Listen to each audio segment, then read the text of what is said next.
Hey guys, Chad with BAKO'S Custom Iron. I got one of my older saws here. This is a Stihl MS250. And basically what we're going to do today is remove the spark arrestor and try it in here. This is an older saw. It's probably close to 20 years old.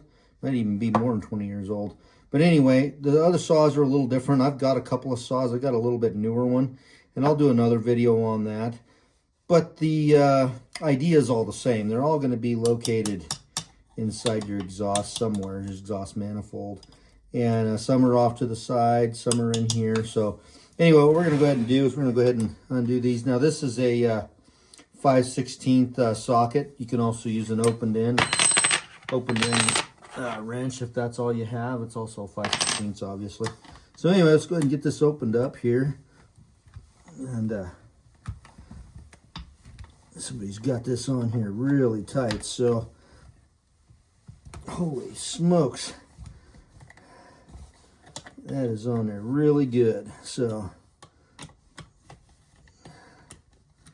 anyway, we're just gonna go ahead and pop these nuts off of here, and then this will come off. All right, I'm just gonna go ahead and pull this. You don't really need to pull the whole thing off. I mean, you can just pull what you need off, but this is what it is. Now mine is clean, as you can tell. I'm gonna get just a little bit of a close-up here. If you can see through it, as you can see the steel there through it, this has already been cleaned.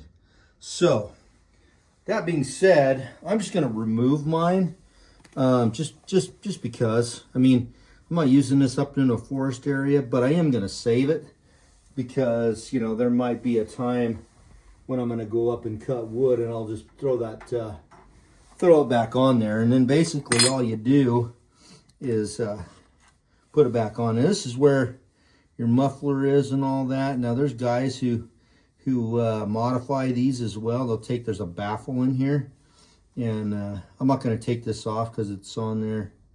I think it's on there pretty good. So I'm not going to mess around with that. It's not really needed anyway. But anyway, yeah, if you wanted to order a modified one, you could, or you can. I've seen guys that take a Dremel and Dremel this and take it out and modify it themselves. But I'm not gonna do any of that today. I'm just mostly interested in taking off the spark arrestor here. So I'm gonna get this lined back up here. Sometimes it's a little bit of a trick. Get it lined back up again, but yeah, we got it lined back up again. And then all we're gonna do is just set this back on here. I guess it was like this, huh? I'm just gonna get it set back on there just like so. And I didn't really see any videos about this, and it's probably because most guys don't want to remove their spark arrestor from their saws, just in case you're up in the mountain area. I honestly think, you know, I don't think I've ever seen a forest fire started with a chainsaw, but maybe you guys have. But anyway, yeah, these saws have gone years back in the 80s when I was helping my dad cut wood. I mean, we didn't have spark arrestors on our home light and steel saws at all. So anyway, it's just something that they'd come up with. I don't know, maybe it just makes them feel good. But anyway, that's what it looks like. Put it back on. Literally takes just a few minutes. You know, there's where it is. There's 2 bolts there, or 2 nuts. And the other saw is probably going to be a little different. And like I said, I'll make another video on that. That's my bigger saw, and it'll probably be good anyway. Bigger and newer. So anyway, got that removed, and as you can tell, I'm going to pull that back out again because we're gonna go through and I'm gonna show you guys how to clean these. So anyway, as you can tell, you know, you can see through this, right? That's the whole idea.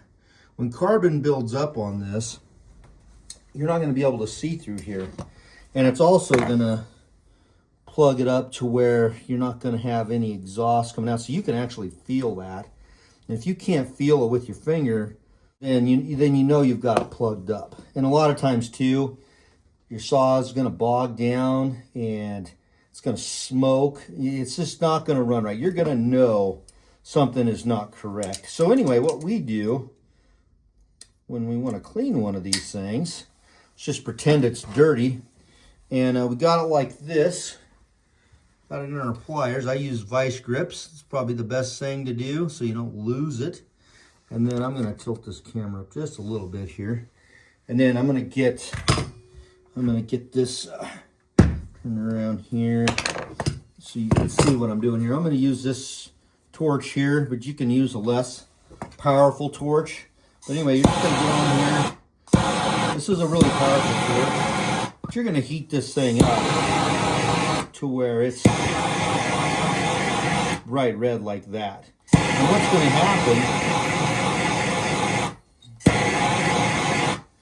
to happen is, once you've done that, a lot of times it's going to catch on fire and that carbon is going to burn off, right? And so after that's completed, you're just going to take you a wire brush. Let me grab one real quick just for the sake of the video here.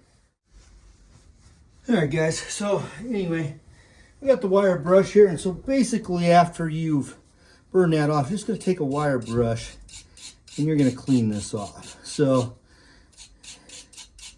a lot of it's going to burn off, but you do want to take a little bit of a wire brush and brush it and clean it. So it wasn't that dirty, but now you can see it's even more clean. I mean, there's nothing in the middle anymore at all. So anyway, guys, that's what you want. Once you're done, you just reinstall it back into your saw again. So basically, that's it. I mean, I've got it out.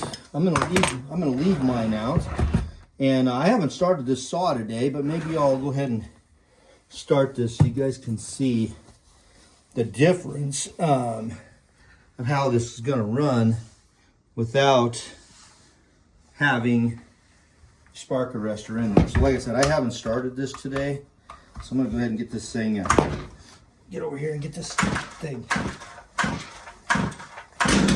get started up here.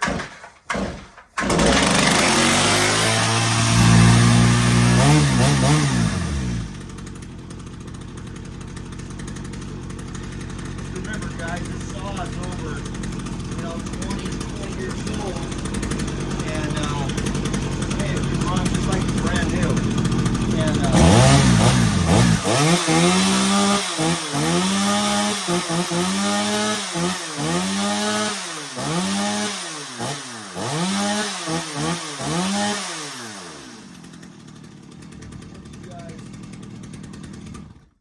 as you guys can tell, I mean, this saw is 20 years old or plus 20 years, and it runs like it's brand new. So you guys out there are not Stihl fans, but you know what? I really like Stihl, always have. The biggest thing that they did was put those spark arrestors in. I guess everybody's doing that, but that's the biggest negative I see. And then maybe I don't know. That's the biggest thing I see is those spark arrestors. And then their oil isn't that great either. I use a lot of the Echo. What do they call that? The gold, power gold or something like that. It's just it just runs better in my 2-cycle equipment. So anyway, you guys can see how well that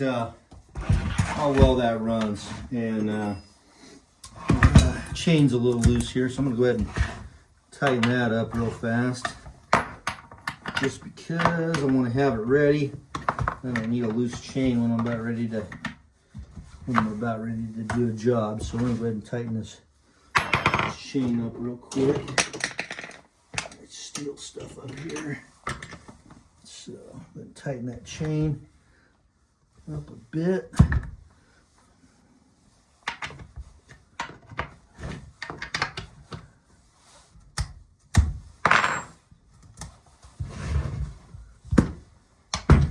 Just want to pull this, and it should snap back. That's kind of what you're after on your chain.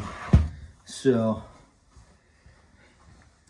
just want to pull the bottom of that and then have it snap back on you. That's kind of how you know that's where you want to be at as far as your tight tension goes.